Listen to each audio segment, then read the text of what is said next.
Well, I thought I would shoot a little video and talk about driving in winter conditions, because this is a topic that I get asked after people move to Bend, usually if they're from a place that they're not used to this kind of weather. And today is it's a little snowy. It's easy to have ice on the roads, and and snow's kind of like piling up. Right now we have pretty good driving conditions. So anyways, I thought I would address it because sometimes people are embarrassed to ask, and I'd rather just let's talk about it. Let's talk about it a little bit, because sometimes people have real fears about it. They don't know really what to expect in winter driving, and they're coming from California a lot of times. So what can I say about driving in the snow? Because I actually learned to drive in the Sierra Nevada range, where we had severe winters.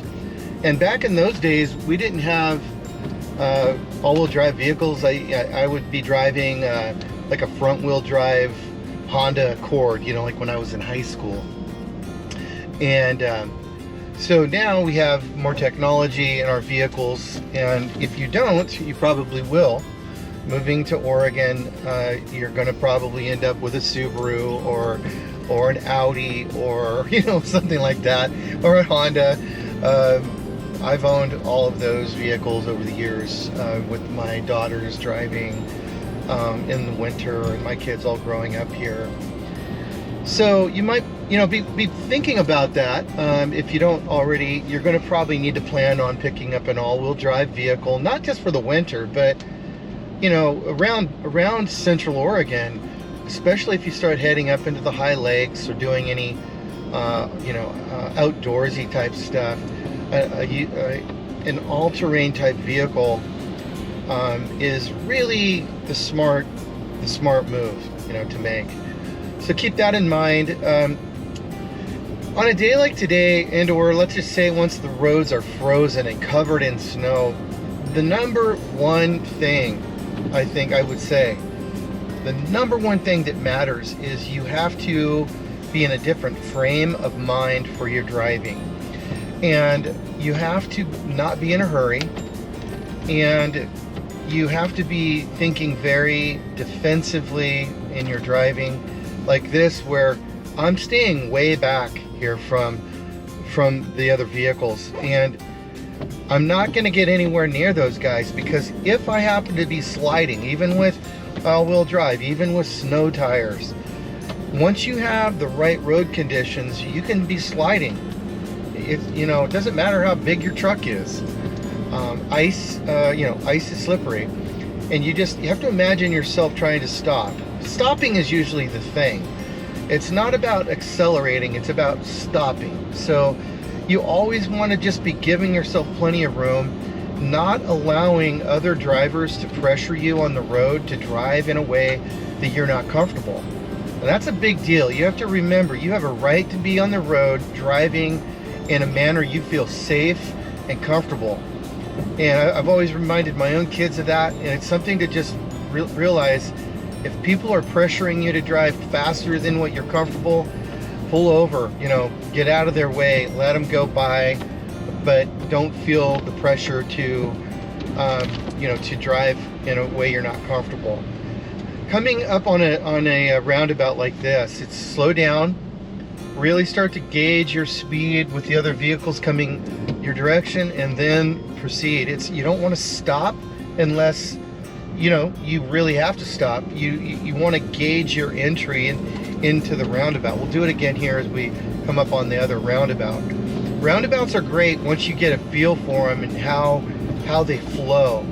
And one of those things is really that the whole word about flow is, if you see the cars in the roundabout and you kind of see the speed that they're moving, you want to be merging in at about that same rate of speed in the roundabout. Okay, so let's see, coming up on another roundabout here, let's just see how this works. And if there's snow and ice, you start slowing back way back here. Okay, now there's no other vehicles, unfortunately, but you're coming in slowly, and then here, if I'm going to come out, you put your signal on, you signal out. So you merge in and you signal out, okay? Okay, we'll try it again here in a minute. Because we're on Newport Avenue, heading downtown Bend, Oregon here, by the way. And this is what it looks like in the winter. This is real life in Bend, Oregon, middle of February. Okay, here comes the roundabout. Okay, you're slowing down way back here. Again, we're talking about winter driving. You're going to come into this, so you're not going to be hitting your brakes hard at any point. I'm just gauging. I'm trying to find some traffic here. I merge in, and then I'm going to signal out. So signal on right now. The other drivers see that I'm leaving, and it just flows nice and smooth. Okay. I was hoping to run into some traffic here. We'll try it again. So again, let me reiterate what I had already said, and that is that the most important thing with winter driving is you having the right frame of mind, not being rushed or in a hurry. You can't do that. Planning extra time with wherever you are going is key, so that you're not feeling any pressure to drive quicker than you should, and you have to replan your travel time. Okay, and that has to be okay. Now it's snowing, or now maybe it's not snowing, but it's early in the morning. It's 20 degrees. The roads are frozen, so you have to just slow down. Centrifugal force, like in a roundabout like this, is what you have to avoid. You have to drive slow enough to where there's most of the gravity is pulling directly down on the vehicle, maintaining your traction. And once you are moving quickly enough where in a turn where there's more centrifugal force that's pushing you towards the edge, that's when you're going to have traction brakes. So I hope that makes sense. So it's all about slowing down. Again, it's about stopping, not starting. That's where accidents happen, is people don't understand how long it's going to take their vehicle to stop. So, if you have a place in maybe where it's safe, I don't know, you have to find some place where there's nobody around in the ice where you can just hit your brakes, like in a parking lot or something, and see what your car feels like when it's losing traction before you're actually driving around other vehicles. That's something that you should do. Practice sliding a little bit where it's safe, in an empty parking lot, something like that. And that you might have to do that. And then you get a feel for, okay, so what happens when I'm sliding? And I may not get into all of that, but what I want to help you do is to keep you from sliding.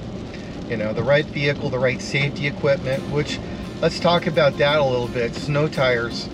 I had a client last year after they moved into town from California, and they said, "Paul, are we going to really have to buy snow tires? We just had new tires put on our car."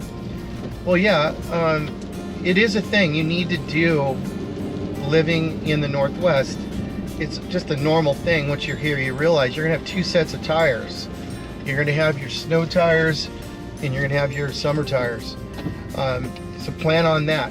Plan $600 to $1,000 snow tires, and those are going to last you, maybe 3 seasons, something like that. I tend to go with snow rated tires, not all season tires. Snow rated tires. And I don't like to go with studs. I like to go siped.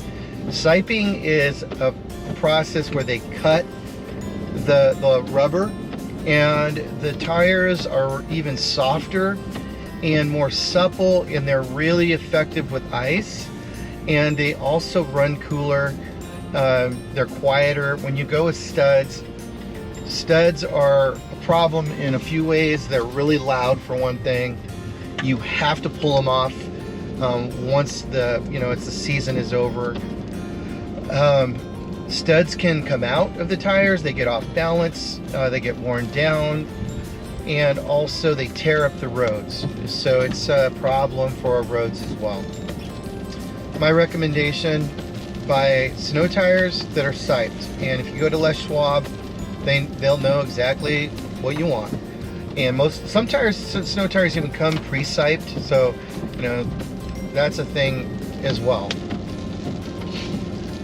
So I don't know, I could say more, but I think the main thing is I want you to understand it's just about slowing down, being comfortable with the speed that you're driving, getting familiar with how your car operates in ice and snow conditions, and you're going to be fine if you will be cautious and if you have the right equipment. That's a big deal, you know, and it's also true for moving to the Northwest, you know, with your clothing and your, you know, your shoes and that type of thing. Just have to be updated too, so that you can be comfortable, you can be safe, and if you are comfortable and safe, you will be happier. And so I hope this was helpful. You know, feel free to put your questions in the comments below and I'll address your questions. I've been driving in winter conditions my entire life, and I'm happy to answer any questions regarding any of those subjects. So hey, feel free to subscribe and follow. I'm going to be trying to bring more great content in the near future. Thank you for watching.